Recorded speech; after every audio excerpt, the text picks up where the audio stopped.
Hi everyone, let's discuss part E of Angular interview question answers. First one is explain the purpose of Angular pipes.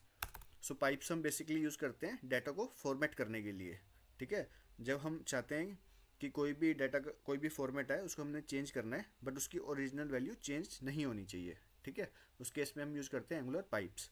So basically ये transformer की तरह काम करता है जो output को बेटर फॉर्मेट में शो करता है. ठीक है, तो basically there are uppercase pipes, so there are some types of pipes, uppercase, lowercase. ठीक है, we have date pipes, currency pipes. Okay, and also we can create our own custom pipes. और uppercase pipe क्या करता है, हमारी कोई भी template में जैसे let's say we have text, हम उसको अपर केस में कन्वर्ट करना है. ठीक है, तो हम यूज़ करते हैं अपर केस पाइप. आपको मैं सिंटैक्स से दिखाता हूँ. जैसे मान लो आई हैव हेलो. ठीक है, ये हमारा टेक्स्ट है, इसको हमने अपर केस में करना है तो हम ऐसे यूज़ करेंगे अपर केस पाइप. ठीक है, तो ये हम इंटरपोलेशन के अंदर यूज़ करते हैं पाइप्स को. ठीक है, डाटा की फॉर्मेटिंग चेंज करने के लिए. अभी लोअर केस में है तो इसकी जो आउटपुट आएगी वो हमारी क्या रहेगी, कैपिटल्स में hello. Okay, similarly we have lower case pipe जो क्या करेगा, सभी कैरेक्टर्स को लोअर में कर देगा. ठीक है, और डेट पाइप वी हैव, अगर हमें चेक करना, हमें कोई भी डेट है उसको हमें कन्वर्ट करना है लॉन्ग डेट में या कुछ और फॉर्मेट चेंज करना है तो हम डेट पाइप यूज़ करेंगे. और करेंसी पाइप हमारा यूज़ होता है, मैं एक एग्जांपल से बताता हूँ करेंसी पाइप का. ठीक है, इंटरपोलेशन, लेट्स से हमारे पास प्राइस है. ठीक है, और हम यूज़ कर रहे हैं करेंसी INR. ठीक है, ठीक है, तो ये क्या करेगा, पहले तो करेंसी का सिंबल डालेगा, INR का सिंबल, देन प्राइस. ठीक है, सिमिलरली हमारे पास है कस्टम पाइप्स, हमें अपना खुद का पाइप बनाना है. ठीक है, जैसे हमारे पास upper case, lower case, date pipe, currency pipe, ये तो हमारे बिल्ट इन पाइप्स हैं. अगर हमें खुद का एक पाइप बनाना है तो हम यूज़ करेंगे कस्टम पाइप्स. ठीक है, so next one is what are the life cycle hooks in Angular, name few common ones. So Angular में हर कंपोनेंट की एक लाइफ साइकिल होती है. ठीक है, तो लाइफ साइकिल हुक्स क्या करते हैं, वो हर स्टेजेस पे कुछ फंक्शंस को रन करते हैं. ठीक है, जैसे first one is ng on init, ये हमारा लाइफ साइकिल हुक है. जब हमारा कंपोनेंट इनिशियलाइज होता है, ठीक है, तब ng on init कॉल होता है. तो हम बेसिकली ng on init कब यूज़ करते हैं, जब हमें डाटा को इनिशियलाइज करना हो. जैसे ही हमारा कंपोनेंट इनिशियलाइज हो, हम चाहते हैं कि जो हमारा डाटा है वो भी इनिशियलाइज हो जाए, तो उसके लिए हम यूज़ करते हैं ng on init. Similarly we have ng on changes. ng on changes कब यूज़ होता है, जब कंपोनेंट की इनपुट प्रॉपर्टीज चेंज होती है. ठीक है, जब भी हमारे टेम्पलेट फाइल में इनपुट प्रॉपर्टीज चेंज हो जाएंगी, ठीक है, तो हमारा ng on changes कॉल होगा. ठीक है, तो similarly we have ng after view init, ng after view init. तो ये कब कॉल होगा, जब कंपोनेंट का HTML स्ट्रक्चर लोड हो जाता है. ठीक है, मान लो हमारे पास एक कंपोनेंट है, अगर उसका HTML है वो फुल लोड हो जाता है तो हमारा ng after view init call होगा. And we have ng on destroy also.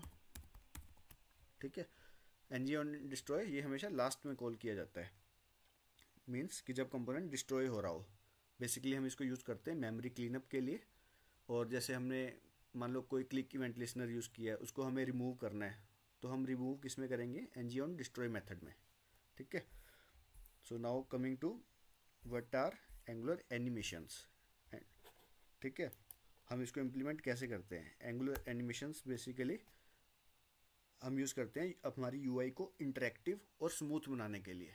ठीक है, इंटरेक्टिव एंड स्मूथ बनाने के लिए हम यूज़ करते हैं हमारी UI को. ठीक है,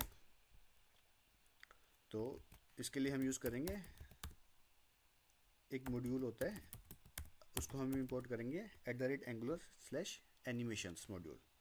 ठीक है, इसका यूज़ हम करेंगे हमारी UI को इंटरेक्टिव और स्मूथ बनाने के लिए.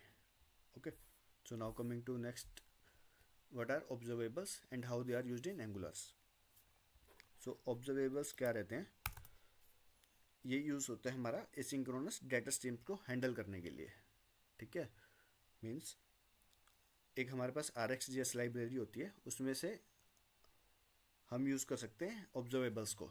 ठीक है, ये रिएक्टिव प्रोग्रामिंग का एक पार्ट होता है। ऑब्जर्वेबल्स बेसिकली डाटा स्ट्रीम को रिप्रेजेंट करता है जो मल्टीपल वैल्यूज़ को एमिट कर सकता है। And if you compare it with promises, ये प्रोमिसेस से बेटर होता है क्योंकि मल्टीपल वैल्यूज़ को हैंडल कर सकता है। ठीक है, एंड जो भी हमारा रियल टाइम डाटा होता है वो हम ऑब्जर्वेबल्स के थ्रू हैंडल करते हैं। ओके, एंड एक डिफरेंस और भी रहता है, इसके साथ हम ऑपरेटर्स को भी यूज़ कर सकते हैं ऑब्जर्वेबल्स के साथ, जैसे मैप, फिल्टर। ठीक है, ये सब ऑपरेटर्स हम यूज़ कर सकते हैं।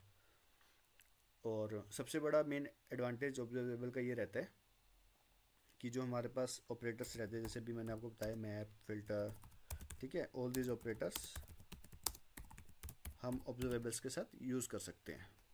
Okay, so now coming to next question, explain the difference between view child and content child in Angular. तो व्यू चाइल्ड का हम यूज़ तब करते हैं जब हमें मीन्स कि जब हमें कंपोनेंट के अंदर के एलिमेंट्स या चाइल्ड एलिमेंट्स को एक्सेस करना हो। ठीक है, मान लो हमारे पास एक कंपोनेंट है, उसके अंदर हमारे चाइल्ड एलिमेंट्स हैं, ठीक है, और चाइल्ड कंपोनेंट्स हैं। अगर हमको उनको एक्सेस करना हो तो हम यूज़ करेंगे व्यू चाइल्ड। ओके, और कंटेंट चाइल्ड हम कब यूज़ करेंगे, जब हमें पेरेंट कंपोनेंट से आने वाले प्रोजेक्टेड कंटेंट को एक्सेस करना हो। ठीक है, तो हम यूज़ करेंगे view content child. So first one is view child and second one is content child.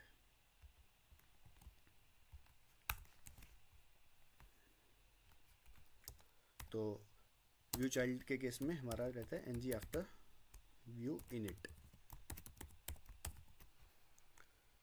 तो व्यू चाइल्ड हमारा ng after view init hook में कॉल होता है।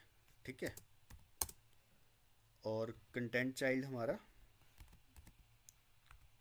ng after content init hook में कॉल होता है। ng after content init।